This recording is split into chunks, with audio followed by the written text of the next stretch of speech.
Hi guys, welcome back. তো আজকে আমি একটা ভিডিও নিয়ে এসেছি, যেটা হচ্ছে আনবক্সিং ভিডিও। তো এখানে আমি মিন্ত্রা থেকে একটা জিনিস অর্ডার করেছিলাম, সেটা এসে গেছে। তো এটা আমি তোমাদের আনবক্সিং করে দেখাচ্ছি। মিন্ত্রার জিনিসগুলো আমার আজ অবধি কোনো দিনই খারাপ আসেনি। তো আমি মিন্ত্রা থেকে একটা স্যাটিন শার্ট অর্ডার করেছিলাম। এটা ঠিক রেড কালার নয়, এটা হচ্ছে মেরুন কালারের, যেটা আমি মেরুন কালারেরই অর্ডার করেছিলাম। তো এখানে আমি দেখছিলাম যে নিচেই কাগজটা পড়ে গেছে, এটা নিয়ে এবার রোমিও ছোটাছুটি করছিল। তো এখানে আমি শার্টটাকে পরে এসে তোমাদের দেখাচ্ছি। দেখো, আমি এটা পুজোর জন্যই অর্ডার করেছি, তাও আমি দেখিয়ে দিলাম। পুজোর কোনো ড্রেসই আমি দেখাই না আগে থেকে, কিন্তু আমি দেখিয়ে দিলাম এটা। দেখো, শার্টটা ভালোই এসেছে, খারাপ আসেনি। তো এই শার্টটা আমার নিয়েছে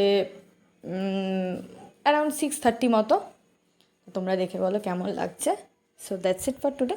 দেখা হচ্ছে নেক্সট ভিডিও নিয়ে, আর এরকম আরও আনবক্সিং ভিডিও নিয়ে আসবো।